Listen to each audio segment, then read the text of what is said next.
Bueno, yo le aprecio mucho al rector de la Universidad Panamericana, el doctor José Antonio Lozano Díez. Va a venir cada 2 semanas, cada 15 días aquí. Gracias, rector. Gracias, Joaquín. Es un privilegio tenerte aquí. Para mí, Joaquín, muchas gracias por recibirme y encantado de estar aquí en el programa. Porque traes un tema muy interesante, rector. Sí, Joaquín, fíjate que estamos viendo cada vez más en los jóvenes que llegan a las universidades algo que no veíamos hace unos 4 o 5 años. ¿El qué? Un gran problema para tomar decisiones. Los jóvenes hoy se enfrentan a una enorme confusión.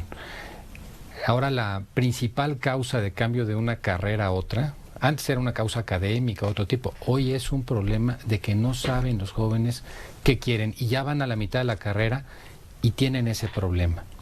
Y hemos estado investigando, indagando un poco a qué se debe esta nueva crisis o algo que no se nos daba antes y ahora ocurre, y empezamos a tener datos de que la cantidad de información que tienen hoy los jóvenes por el uso de las redes, etcétera, está acabando con esa capacidad de toma de decisiones. Y eso les genera profundas crisis, no solo para lo que tienen que estudiar en la universidad, sino dentro de su vida personal. Y esa es una nueva crisis que no habíamos visto y hoy ya la tenemos enfrente. ¿Y cómo atenderlo, cómo solucionarlo? Porque llegó para quedarse. Sin duda, el gran problema que hay es que una persona recibe entre 3 y 5 mil mensajes publicitarios al día. Una persona común y corriente, un ciudadano. Si a eso le sumamos todos los mensajes de redes sociales, se puede casi triplicar lo que uno recibe. Más de 10,000 mensajes.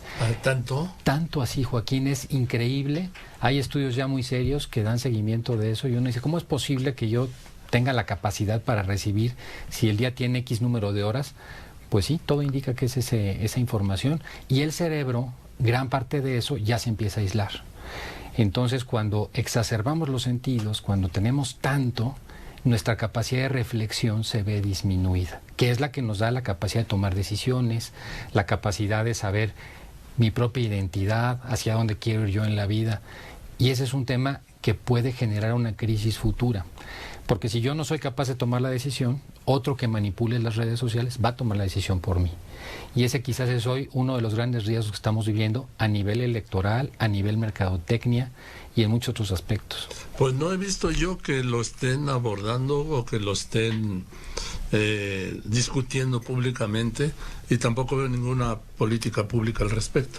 No hay nada, Joaquín, nada. De hecho, el gran problema que hay hoy es que, por un lado, el bombardeo de los mensajes es imposible además pararlo, pero por otro lado también, y quizás lo más delicado en el tema de la toma de decisiones, si algún día me gustaría platicarlo contigo, es que los datos que estamos manejando en las redes se quedan ahí, Joaquín, no son destruidos. Una persona, todo lo que ha visto, todas las búsquedas que ha hecho en Google, todo lo que ha hecho en cualquier otro buscador, inclusive el WhatsApp, sus mensajes no están borrados. Uno piensa que porque los borró el teléfono ya se perdieron, y no es así.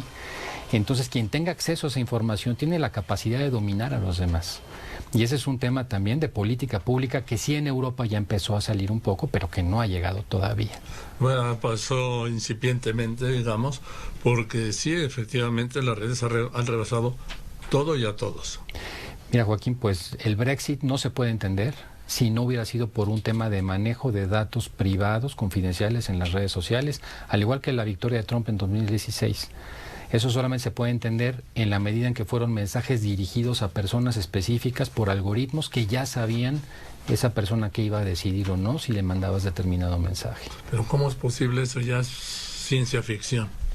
Parece broma, Joaquín.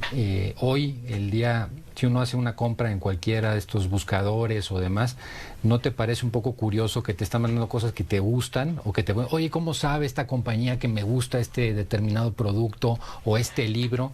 Y pues resulta que hay ya una serie de mecanismos matemáticos a través de algoritmos que permiten saber cuál es tu árbol de toma de decisiones por la información que hay en las redes. Como mi árbol. Sí. ¿Qué prefieres? Si te gusta más, por ejemplo, la literatura o te gusta más la ciencia política. Y justo por eso se va construyendo un perfil en las redes con el cual, con esa información, pueden ellos de alguna manera adivinar qué es lo que tú vas a decidir. Pues conmigo se deben enloquecer. ¿Sí? ¿Sí? Y bueno, y este tema que tienes por un lado, quien puede manipular, tienes por el otro, el que toma la decisión, el muchacho, el ciudadano, que está en una crisis, porque es tanta la información que no sabe ya para dónde voltear. Ha perdido capacidad de razonamiento. Entonces, la capacidad de razonamiento, por un lado, perdida, y por el otro, el poder de las redes, nos ponen en el mundo del Big Brother, que es el que estamos viendo, el de aquella famosa novela de 1984, ¿no? En la que se decía, pues el gran hermano es el que va a estar en alguna manera manipulando las decisiones de las personas. Se tardó un poquito, pero... Ahora, ¿qué hacer ante esto? Yo creo que hay que recomendar a los jóvenes y en general a las personas, y es sano inclusive psíquicamente, que tengan un espacio en el cual desconecten su teléfono, Joaquín, por lo menos media hora al día, una hora al día, y que lean algo, que se pongan simplemente a pensar media hora, una hora. Es la única manera de rescatarse a sí mismos, porque si no van perdiendo inclusive su propia identidad. Pero ¿quién se sienta a pensar media hora? Aburridísimo, además. Sí, con esta velocidad. Pues mira, la verdad es que es difícil, pero es necesario. Es como cuando te dicen, oye, estás en una situación ya de obesidad, tienes que ponerte ese ejercicio. Es difícil que tomes la decisión de hacerlo, pero necesitas hacerlo, porque si no lo haces, vas a acabar en una crisis personal a largo plazo. ¿Por qué? Porque la vida te va a llevar a donde no quisiste nunca ir, probablemente. Y cuando te des cuenta, quizás ya es demasiado tarde. Eso es lo que está pasando hoy, Joaquín. Pues me parece muy grave, que bueno que lo plantees, y ojalá podamos seguir con este y otros temas, rector. Encantado, Joaquín, muchas gracias. Muchas gracias. A ti, Joaquín. Doctor, muchas gracias. Doctor José Antonio Lozano Díez, rector de la Universidad Panamericana.